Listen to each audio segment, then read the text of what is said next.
आकांक्षा, मेरी टाई कहाँ है? कब से ढूंढ रहा हूं और अभी तक मेरी ग्रीन टी नहीं लाई जी। आपकी टाई वहीं ऊपर अलमारी में रखी है और आपकी ग्रीन टी बना रही हूं। अभी तक बना रही हो? क्या कर रही थी सुबह से? जल्दी ऊपर आकर मेरी टाई निकालो, पता नहीं कहां रखी है बहू।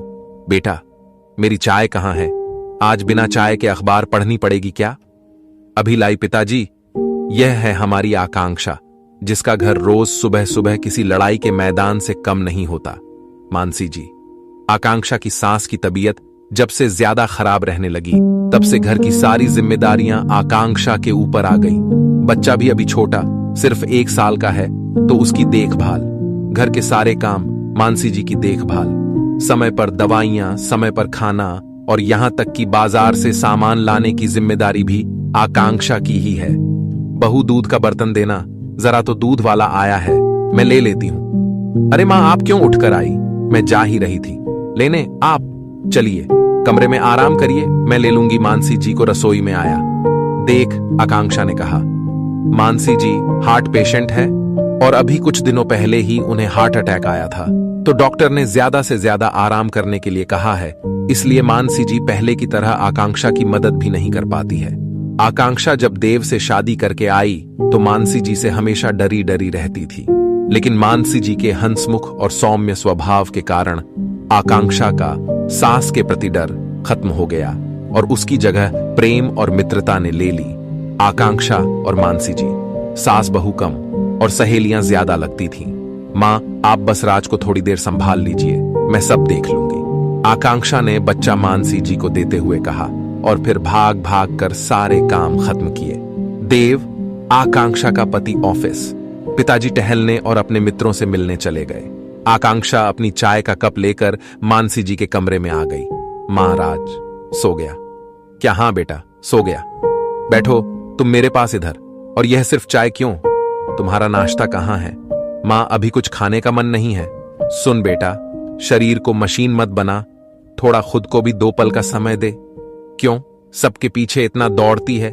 सब छोटे बच्चे थोड़े ही हैं, अपना काम खुद कर सकते हैं। मां, आप क्यों परेशान हो रही हैं? छोड़िए ये सब बातें, बताइए आज लंच में आपके लिए क्या बनाऊं? दलिया बना लो बेटा, जल्दी बन जाएगा और तुम्हें भी थोड़ा समय मिल जाएगा अपने लिए। तभी दरवाजे से अंदर आते ही रमाकांत जी, आकांक्षा के ससुर, बोले, आज दलिया नहीं, मटर कचौरी और हरे धनिये की चटनी बनाना। बहू, सर्दियों के मौसम में मीठी मुलायम हरी मटर की बात ही कुछ और है, हर समय थोड़े ही मिलती है। मैं तो यह बेस्वाद दलिया नहीं खाऊंगा।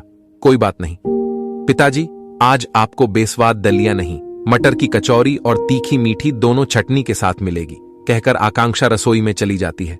आपको भी हर वक्त 56 भोग ही चाहिए। अगर दलिया खा लेंगे तो क्या हो जाएगा? कभी सोचा है? बहू बेचारी कैसे सब संभाल रही है। आप और आपका बेटा तो खुद से अपना काम भी नहीं करते, वह भी आकांक्षा को ही करने पड़ते हैं। उस बच्ची को तो अपने लिए समय ही कब मिलता है। मेरी तबीयत खराब होने से मेरी भी जिम्मेदारी उस पर आ गई है, कब समझेंगे? आप लोग। मानसी जी रमाकांत जी से बात कर रही थीं कि उन्हें अचानक किसी के गुस्से में चीखने की आवाज आई। रमाकांत जी बोले, ये तो देव की आवाज है, लेकिन देव इस वक्त घर पर और ये इस तरह से किससे बात कर रहा है? देव बहुत बुरी तरह से आकांक्षा पर चिल्ला रहा था। आकांक्षा बस रोए जा रही थी और बोल रही थी, मुझे नहीं पता, मैंने आपकी फाइल को नहीं हाथ लगाया। लेकिन देव कुछ सुनने को तैयार नहीं था और गुस्से में न जाने क्या क्या बोले जा रहा था। आकांक्षा उसे समझाने की कोशिश कर रही थी कि वह अपने काम की चीजें इधर उधर क्यों रखता है, ठीक से क्यों नहीं रखता है। इस बात से देव का गुस्सा और भी ज्यादा हो गया और चिल्लाते हुए बोला, यह मेरा घर है, तुम्हारे पिता का नहीं। मैं जो चाहे जहां चाहे रखूंगा। तुमसे कितनी बार कहा है कि मेरी चीजों को हाथ मत लगाया करो।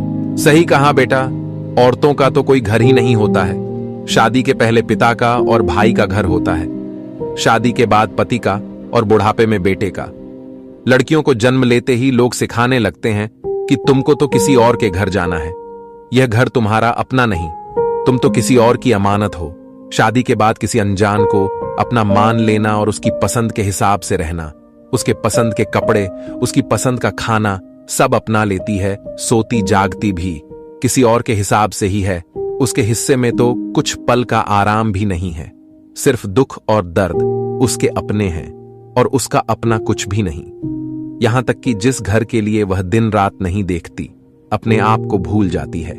उसे एक दिन यह सुनने को मिले कि यह तुम्हारा घर नहीं। तो मेरे समझ से तो हम औरतों को कुछ भी नहीं करना चाहिए। हम क्यों दूसरों के लिए परेशान हो? मां, आप ये क्या बोल रही हैं? मेरे कहने का यह मतलब नहीं था। मेरी एक फाइल नहीं मिल रही है, ऑफिस में भी नहीं थी, तो मुझे लगा आकांक्षा ने कहीं रख दी है, और उस फाइल के बिना मेरी मीटिंग भी कैंसिल हो गई। देव ने कहा, तो उसमें बहू का क्या दोष है? तुम्हारी मां सही कह रही हैं। बोलने से पहले सोच लिया करो किससे क्या बोलना है। बहू सुबह से ही घर के कामों में लग जाती है। रात को भी हम खा पीकर आराम कर रहे होते हैं, लेकिन तब भी वह कामों में ही लगी रहती है। यहां तक कि अगर हमें पानी भी चाहिए तो हम खुद नहीं लेते, बल्कि बहू को आवाज लगा देते हैं, जैसे वह इंसान नहीं कोई मशीन हो। हम यह भी भूल जाते हैं कि जैसे हमें किसी के गलत व्यवहार से दुख होता है, वैसे ही उसे भी होता होगा। तुम तो सुबह तैयार होकर ऑफिस के लिए निकल जाते हो। कभी यह भी सोचा है कि तुम्हारे पीछे तुम्हारे माता पिता, बच्चे और घर का ध्यान कौन रखता है? ऑफिस से आने पर भी गर्मा गर्म चाय, नाश्ता, खाना सब मिलता है। उस सब की व्यवस्था कौन करता है? सिर्फ बाहर जाकर पैसे कमाने से। यह समझ लेना कि यह घर सिर्फ तुम्हारा है। कहां तक सही है? इसलिए मैं बहू को हमेशा बहू बेटा बुलाता हूं, क्योंकि वो बहू की तरह घर की देखभाल करती है, और एक बेटे की तरह हम बूढ़े माँ बाप की जिम्मेदारियां भी उठाती हैं। तुम्हें तो अपने माता पिता का हाल तक पूछने की फुर्सत नहीं है। तुम्हें तो बहू से सीखना चाहिए कि एक बेटे की जिम्मेदारी कैसे निभाते हैं, और उल्टा तुम हो कि उसे सुनाए जा रहे हो। तुम्हें तो शर्म आनी चाहिए कि जो तुम्हारी जिम्मेदारी को अपनी जिम्मेदारी समझकर निभा रही है, उसके साथ ऐसा व्यवहार बस करिए। पिताजी, मैं अपनी गलती समझ चुका हूं, मुझे माफ कर दो। आकांक्षा, मुझसे बहुत बड़ी गलती हो गई है। आगे से ऐसा कुछ नहीं होगा जिससे तुम्हें तकलीफ हो।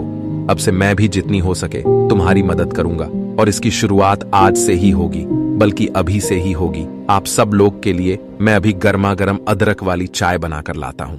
दोस्तों, अगर आपको हमारी ये कहानी थोड़ी सी भी अच्छी लगी हो तो please subscribe my channel. Story सुनने के लिए आपका तहे दिल से शुक्रिया।